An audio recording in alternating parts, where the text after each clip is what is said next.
The galaxy would later argue about who fired the first shot. But the truth is simpler. The war began the moment 7,000 warships arrived expecting fear, and found silence instead. I was there when confidence turned to confusion. I was there when the sky didn't look right. And I was there when the greatest armada our empire had ever assembled learned, all at once, that humans did not defend themselves the way we understood defense. They had studied us. They had planned. And they had been waiting. My name no longer matters much. Ranks fade quickly after failure. But at the time, I served as a senior operations officer aboard the Dominion flagship, a vessel designed not merely for battle but for intimidation. Every line of its hull broadcast dominance. Every corridor echoed with the certainty that we were unstoppable. We believed that because history had taught us so. 37 civilizations had fallen to the Dominion. Some resisted. Some begged. Some collapsed at the sight of our fleets blotting out their stars. The method never changed. Arrive in overwhelming numbers, demonstrate power, demand surrender. It was efficient. It was clean. It worked. Humans were supposed to be number 38. They occupied a narrow region of space. 3 systems, lightly fortified, recently arrived on the interstellar stage. Their technology was competent but unremarkable. Their ships were few. Their defenses minimal. Our analysts classified them as manageable. That should have been the first warning. When a species with so little to lose shows no fear, it usually means one of two things: ignorance or preparation. High Command chose to interpret it as ignorance. The fleet assembled in perfect formation, 7,000 hulls aligned with mathematical precision. From the command deck, the view was awe-inspiring. Layers of carriers, battleships, escorts, and support vessels hovered like a metallic storm cloud waiting to descend. The admiral was pleased. He spoke of inevitability, of destiny, of how the psychological impact alone would force human capitulation before a single weapon discharged. I remember reviewing the intelligence one last time, searching for something, anything, that explained why human diplomats had laughed when presented with surrender terms. Laughter is not a typical prelude to extinction. Still, orders are orders. The jump sequence began. Space folded. Reality stretched thin.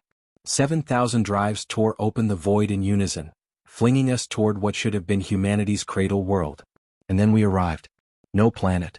No blue sphere. No shimmering atmosphere. Just empty stars where a world should have been. For a heartbeat, no one spoke. Sensors screamed consistency. Coordinates were correct. Gravity wells absent. Astronomical impossibility made manifest. Planets do not simply vanish. That was when the second anomaly appeared. Contacts. Thousands of them. Small. Fast. Cold. They came from every direction, accelerating beyond what their crude mass should have allowed. The tactical display filled with red markers so numerous they blurred together. Relief rippled through the bridge when we analyzed them. No energy signatures. No weapons. Barely guided. They looked less like war machines and more like debris. The admiral smiled. Mistake number 2. Weapons fire tore through space, annihilating the first wave, or so we thought. The objects did not explode. They changed. As they closed distance, they unfolded. Petals of metal peeled back, revealing articulated limbs that latched onto hulls with terrifying precision. They crawled. They drilled. They ignored shields entirely, slipping through like ghosts through fog. Reports flooded in from across the fleet. Power fluctuations. Systems lag. Life support anomalies. Then panic. Ships went dark without a single explosion. Crews reported something alive inside the walls. Machines too small to see, multiplying, dismantling circuitry from the inside out. Weapons failed. Engines stuttered. Communications died mid-sentence. Our formation, once our greatest strength, became our prison. Packed too tightly to maneuver, too rigid to adapt, we were being dismantled piece by piece. I realized the truth seconds before the admiral did. This wasn't an attack meant to destroy. It was meant to stop. To paralyze. To teach. As if summoned by the thought, a human voice filled every channel simultaneously, calm, measured, almost polite. It introduced itself as a captain, though later I would learn the title barely scratched the surface of their command structure. The message was simple. We were not welcome. What we were experiencing was automated, temporary, and deliberately restrained. The human explained, with unsettling cheer, that the world we sought had been moved. Its gravitational signature shifted just enough to leave us arriving at an empty coordinate. A trick, they said. Reliable. Then came the part that broke the bridge into silence. This was not their fleet. This was not their military. This was a security system. While we struggled to regain control, the voice continued informing us, almost as an aside, that our home systems were experiencing administrative complications, communications outages, network failures, bureaucratic congestion. Nothing violent, nothing dramatic, just enough chaos to ensure no reinforcements would be coming. I watched the Admiral's certainty collapse. Orders went unanswered. Commands echoed into dead channels. 7,000 ships, rendered helpless without a single human warship in sight. And then the voice said something I will never forget. That what we were facing represented a fraction of their actual capability. Less than 3%. The channel went silent. Moments later, 3 human vessels arrived. 3. They were not battleships. Not carriers. They were patrol craft, compact, utilitarian, almost unimpressive. They maneuvered calmly among the drifting wreckage of our once glorious armada, guiding functional ships away from restricted space.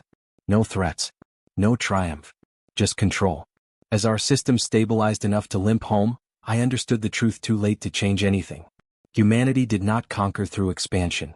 They conquered through preparation. They had watched us longer than we had watched them. Learned our habits. Our arrogance. Our reliance on force and spectacle. They knew exactly how we would come. And they had built something specifically for that moment. When I later stood before the Galactic Council to recount what happened, I could see disbelief in every eye. Empires do not fall to species that refuse to fight. But that was the error. Humans didn't refuse to fight. They redefined what fighting meant. And the most terrifying part, the detail I saved for last, was this. What we encountered wasn't their response to war. It was their warning. Because 16 minutes after our fleet was neutralized, long before their real forces arrived, a human envoy extended an invitation. Not to surrender. Not to negotiate terms. But to visit their world. And see what we had almost erased. The first thing that struck me about Earth was not its defenses. It was the fact that no one seemed afraid of me. After everything my fleet had done, or tried to do, I expected hostility, containment fields, armed escorts at every turn. Instead, when the human transport docked and the hatch opened, I was greeted by a woman holding a data tablet and an expression that suggested mild curiosity rather than hatred. She introduced herself as a major. Not a conqueror. Not an interrogator. A liaison. That alone unsettled me more than the swarm ever had. The journey to Earth was conducted aboard a vessel the humans called a diplomatic transport. It was unarmed, or at least appeared to be. No visible weapon mounts. No armored corridors. Just clean lines, functional spaces, and a crew that treated me like a guest rather than a prisoner. They told me I was free to leave at any time. I believed them, and that frightened me even more. When Earth finally came into view, I understood how deeply our intelligence had failed us. The planet itself was beautiful, yes, but beauty alone does not stop empires. What surrounded it did. A lattice of orbital structures encircled the world like a second atmosphere. Habitats, shipyards, sensor platforms, civilian stations, traffic moving in controlled chaos. Nothing about it screamed military stronghold. And yet everything about it whispered readiness. My escort noticed my silence. She seemed pleased by it. "This is what we let people see," she said, gesturing toward the window. Public layer. The implication was obvious. There was more. We docked at an orbital station large enough to house tens of thousands. Inside, life moved with a rhythm I had never encountered. Humans of countless variations crossed paths without hierarchy or visible command structure. No uniforms dominated the space. No banners declared supremacy. Commerce, conversation, laughter. Disorderly, inefficient, alive. "How do you maintain control?" I asked. My escort smiled. "We don't. Not like you." She explained their governance in fragments over the next several hours. Civilian oversight. Elected leadership. Military constrained by law rather than ambition. It sounded, frankly, impossible. A system that trusted its own people not to tear itself apart. Our analysts had classified such models as unstable. Yet here it was, thriving. The next day they brought me planetside. I will admit this freely, standing on Earth changed something in me. The air was thick with life. Not engineered life, not cultivated biomes optimized for productivity, but chaotic, stubborn ecosystems that existed simply because they had survived. Cities rose beside forests. Machines operated beside creatures that predated my species by millions of years. Humans walked past me in the streets. Some stared. Some whispered. Most barely noticed. I was an alien officer from an empire that had nearly attacked their home. And they were late for work. My escort, by then I had learned her name, took me to places that made no tactical sense. Museums. Schools. Memorials. They showed me monuments dedicated not to victory but to loss. Entire parks devoted to wars humans had fought against themselves. Why show me this? I asked finally. She didn't answer right away. Instead, she brought me to a small green space where children were gathered around an adult, listening to a lesson. When the class ended, the teacher approached us, not with suspicion but with excitement. She asked if the children could speak to me. Before I could object, they surrounded me. Their questions were relentless and absurd. How many eyes did I have? Did my species sleep? Could I eat their frozen dairy desserts? Did I have a family? No fear. No hatred. Just curiosity. One of them, smaller than the others, asked the question that silenced me. Did your people want to hurt us? The truth pressed against my throat like poison. I told her what I could. That my people believed conquest was order. That we thought we were bringing stability. That we were wrong. She nodded, satisfied. People mess up, she said. But they can try again. I had overseen planetary pacifications. I had authorized strikes that erased cities. I had watched entire cultures disappear. And no one had ever undone me with a sentence that small. Later, my escort explained why they had brought me here.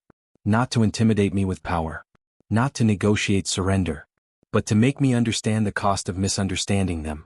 Everything you've seen, she said, is what we're willing to risk showing you. If your empire comes again, you won't be fighting ships. You'll be fighting people who know exactly what they're defending.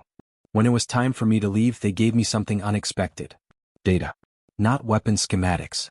Not vulnerabilities. Blueprints. Economic models. Governance reforms. Transition strategies. Historical analyses of how humanity had nearly destroyed itself, and how it had pulled back from the edge. A contingency, they called it. If your leaders ever decide conquest isn't the only path. I returned to the Dominion fleet changed, and that was my greatest crime. My report to High Command was thorough, honest, fatal to my career. I recommended withdrawal, recognition of human sovereignty, reassessment of our doctrine. They stripped me of command within hours. Execution was delayed only because the same administrative failures the humans had promised were still choking our systems. Orders disappeared. Permissions stalled. Entire departments contradicted themselves into paralysis. The empire that had crushed worlds could not process a death sentence. When I finally stood before the Galactic Council to testify, I told them what I could.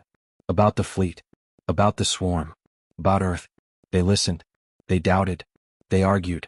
What I did not tell them, what I saved for the moment the chamber emptied, was this. The humans had not stopped preparing. While our empire debated revenge, they were forming alliances. Not through force but through trade, mutual defense, shared technology. Former subject worlds, once crushed under our banner, were choosing humanity voluntarily. They were building a buffer not of territory but of trust. And trust, I was beginning to understand, was harder to break than shields. As I finished my private confession, an ancient counselor asked me the question that mattered most. What happens if we attack again? I answered without hesitation. Then what we saw was mercy. He stared at me, waiting for elaboration. I told him the final thing the human major had said before I left Earth. That the swarm we faced had been deliberately limited. That their real defense systems did not disable. They erased. That humanity had learned, through centuries of internal war, exactly how far violence could go, and exactly where to stop if given a choice. And if we don't give them that choice, the counselor whispered. I looked back toward the chamber where empires were decided by votes and pride. Then the next lesson won't be a warning, I said. And we may not survive it. What I did not know then, what no one in that chamber yet understood, was that even as we spoke, a human delegation was already en route to our capital. Not with weapons. With terms. And with something far more dangerous than fleets or swarms. An offer to change who we were. Whether we accepted it, or rejected it, would decide the fate of more than just our empire. Because humanity was done waiting. And they were about to make that very clear. The human delegation arrived without escort, without spectacle, and without asking permission. That alone nearly triggered a security crisis. They came in a single vessel, sleek, unarmed by our standards, broadcasting civilian identification codes that bypassed half our automated defenses before anyone realized what was happening. By the time the alarms caught up, the ship was already docking above the capital world, its trajectory so precise it might as well have been guided by our own systems. Which, as it turned out, it was. I was summoned from administrative limbo within minutes. Not reinstated, far from it, but designated useful. A word the Dominion reserves for assets it doesn't trust but cannot discard. From the observation deck, I watched the human ship settle into place. No formation. No backup. Just confidence so complete it bordered on insult. The council chamber was in chaos. Hardliners demanded immediate detention. Military strategists argued for seizing the vessel and extracting intelligence. Economists, recently elevated due to the ongoing bureaucratic collapse, warned that any aggressive action might trigger consequences we could not calculate. They were right. When the human delegation entered the chamber, there were only 5 of them. No visible weapons. No armored suits. One carried a simple case like an academic might bring to a lecture. Another smiled, an expression I had come to recognize as dangerous only when misunderstood. They did not bow. They did not wait to be acknowledged.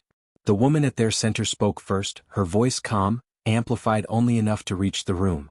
"We're not here to negotiate surrender," she said. "We're here to prevent a mistake."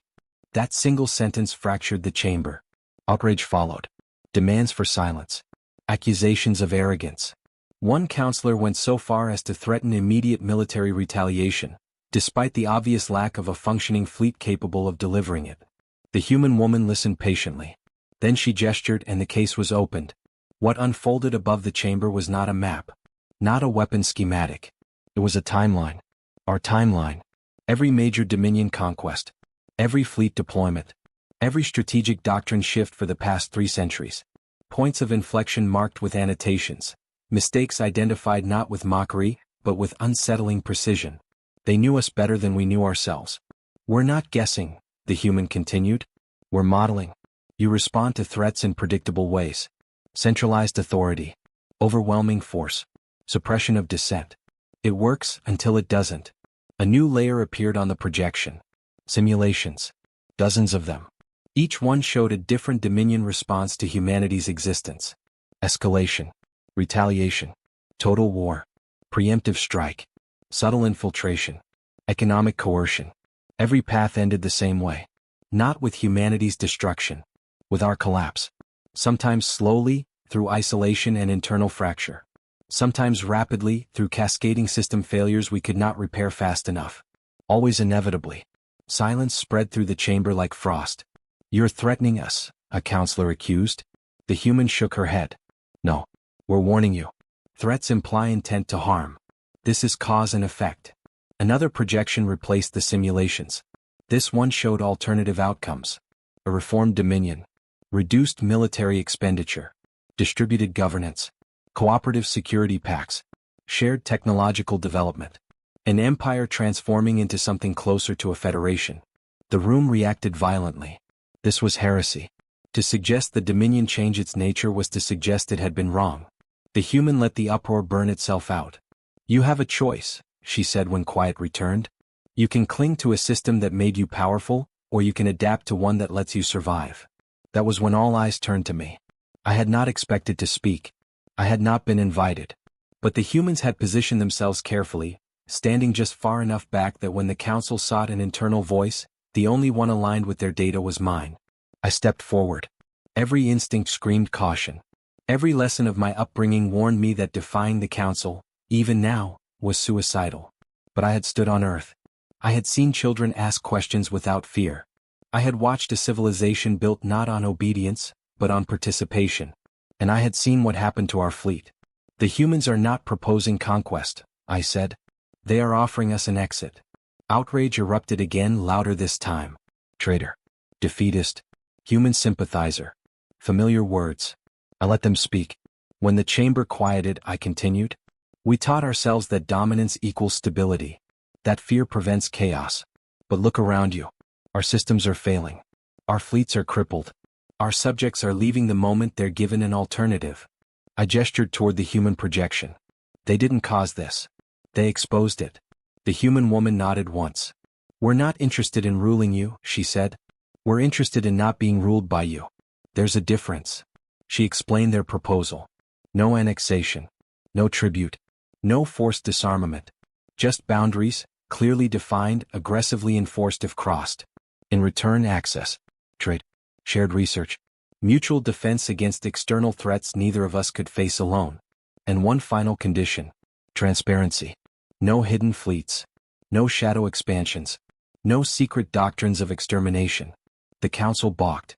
Transparency was antithetical to Dominion doctrine. Secrets were power.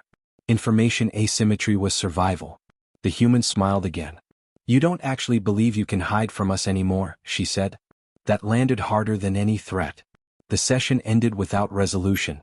As expected. Empires do not pivot in a single day. But the humans had not come for immediate victory. They had come to seed doubt. As the delegation prepared to leave, the human woman approached me privately. "You did well," she said. "I may be executed for it," I replied. She shrugged. "We accounted for that." She handed me a small data shard. "Insurance," she said. "If things go badly." Before I could ask what she meant, she added, "If you're removed, this will be released. Publicly. Everywhere." I understood immediately. Not weapons. Truth. Unfiltered records of Dominion actions. Internal communications. Conquest rationale stripped of propaganda. A mirror held up to an empire that had never seen itself clearly. "You're destabilizing us," I said quietly. She met my gaze. "No. We're giving your people the information they need to choose." The delegation departed an hour later, leaving behind a chamber full of fear, anger, and something far more dangerous. Possibility. In the cycles that followed, fractures widened. Reformists gained traction. Military loyalists plotted quietly. Subject worlds delayed tribute, citing ongoing administrative confusion. Information leaked, some of it mine, some of it not. The empire trembled. Then came the report that changed everything. Long-range sensors detected movement beyond our borders. Not human. Not Dominion. Something older. Something massive. And moving toward both our territories. As the Council convened in emergency session, one truth became unavoidable. We were about to face a threat that made our ancient rivalries irrelevant. And whether we stood alone, or together, would decide if anyone survived what was coming next. The first confirmed image of the incoming entity arrived 12 hours after the alarms began, and it broke something fundamental inside the Council chamber. It was not a fleet. It was not even a collection of ships. It was a structure. Vast beyond scale, asymmetrical, drifting through interstellar space as though gravity itself had politely stepped aside. Its silhouette defied geometry, layers folding into layers, surfaces that absorbed light rather than reflected it.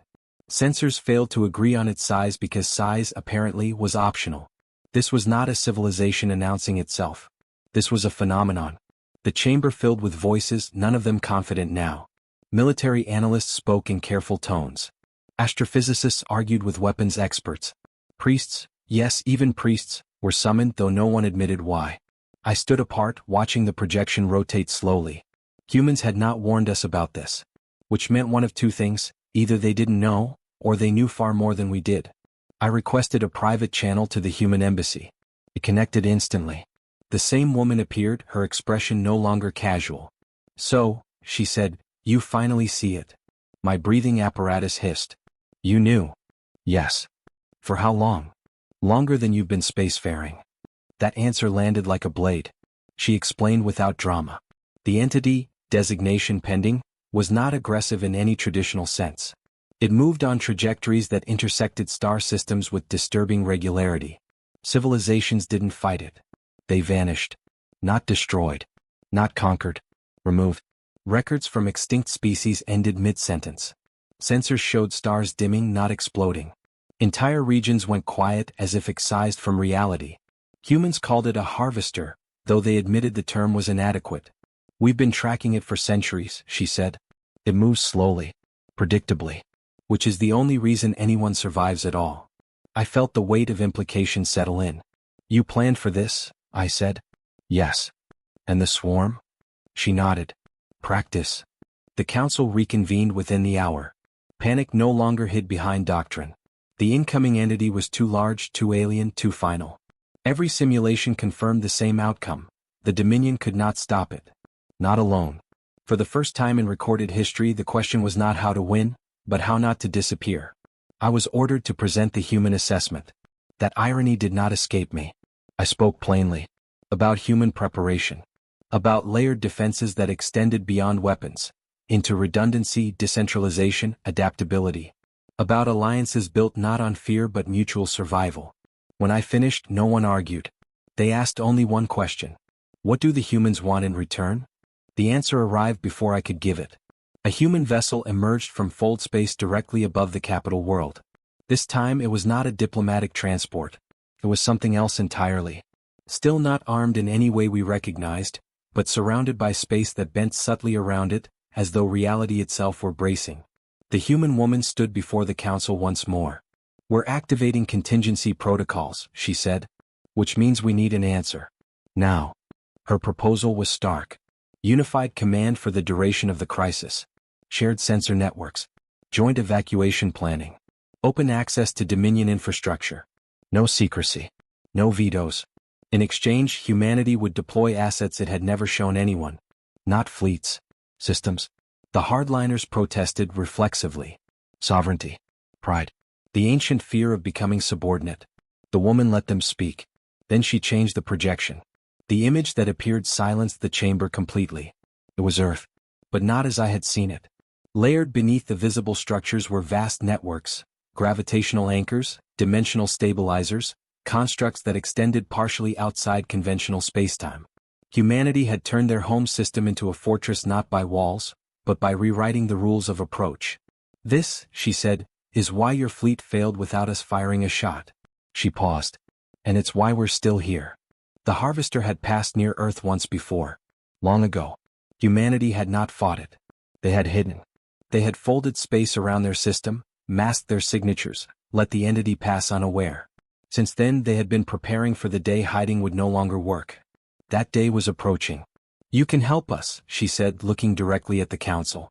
Or you can be in the way. The vote was not unanimous. It didn't need to be. Emergency authority transferred within the hour.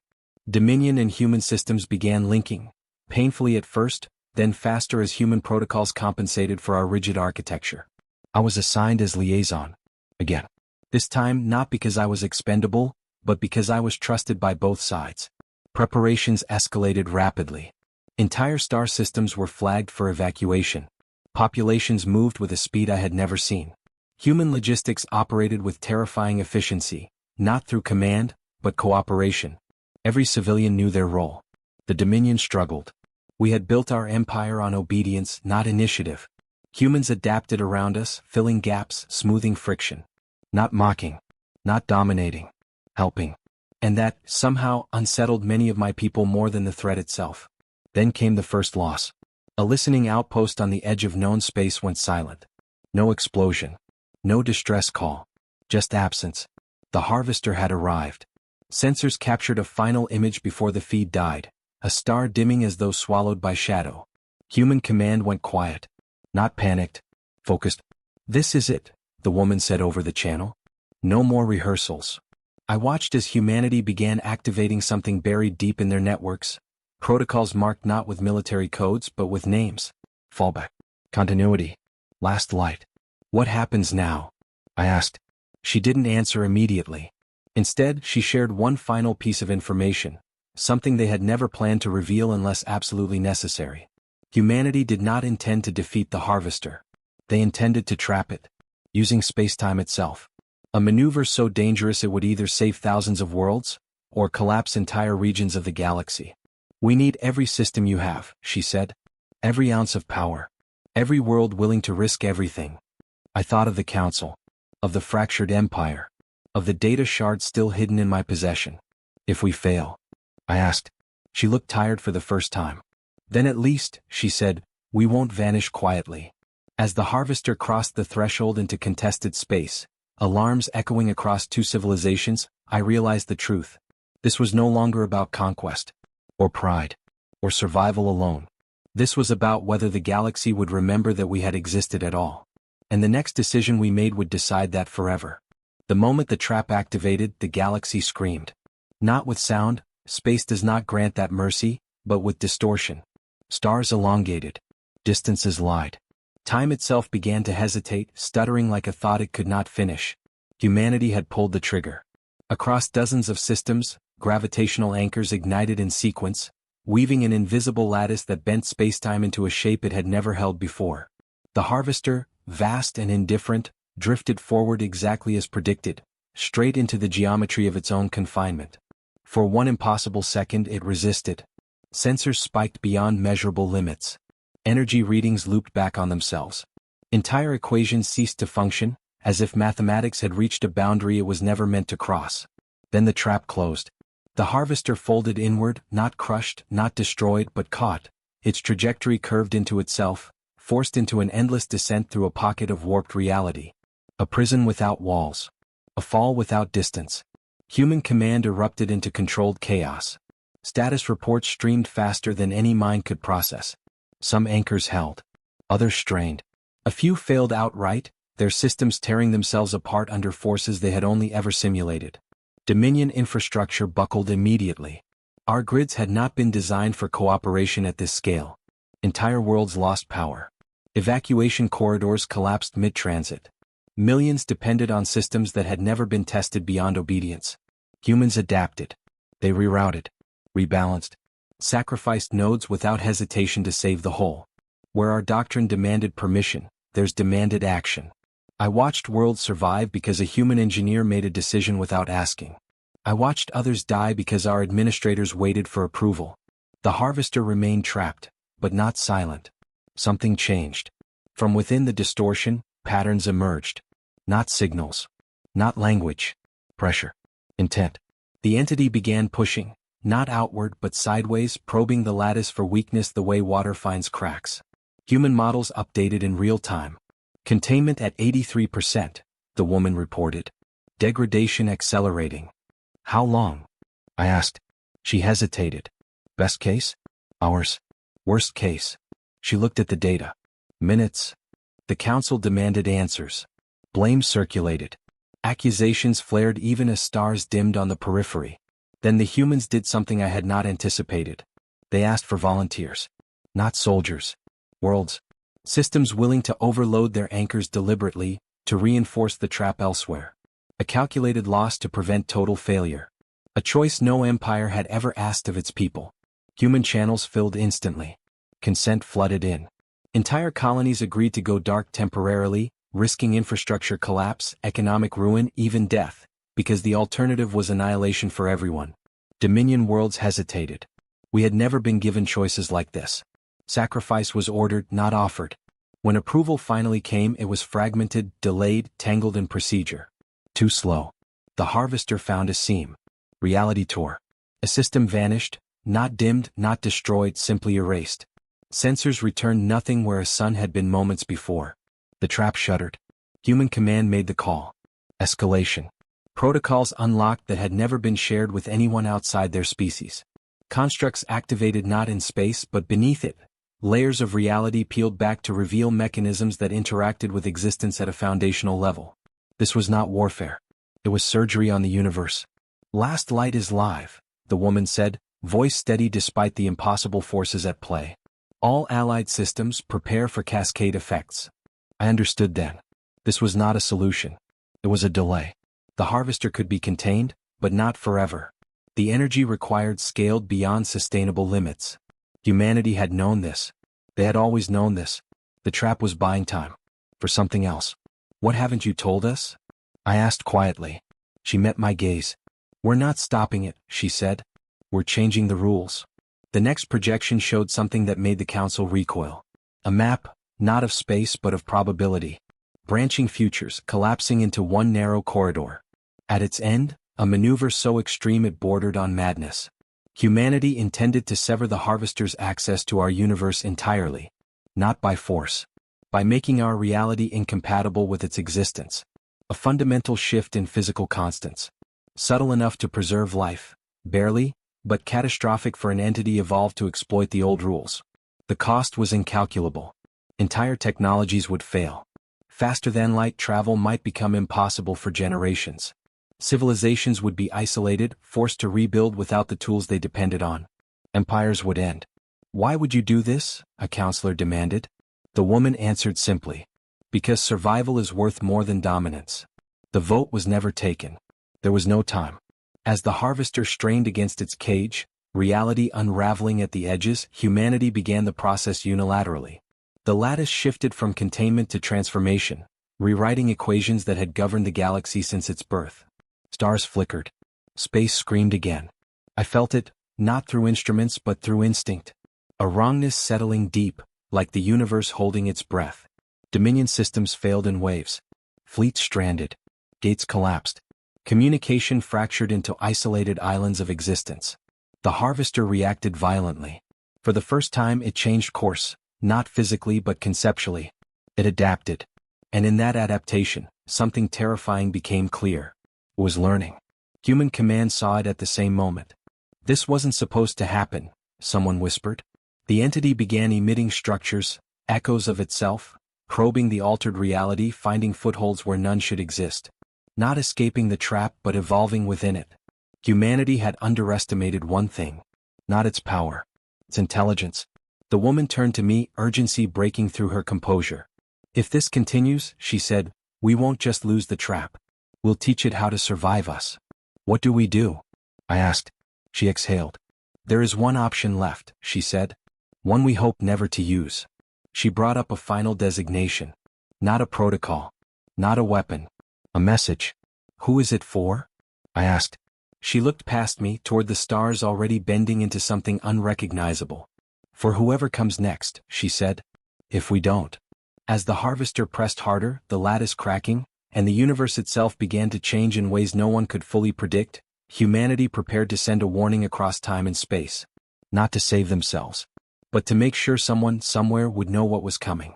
And whether that message would be sent in time, or whether anything would be left to receive it, was a question no one could answer yet.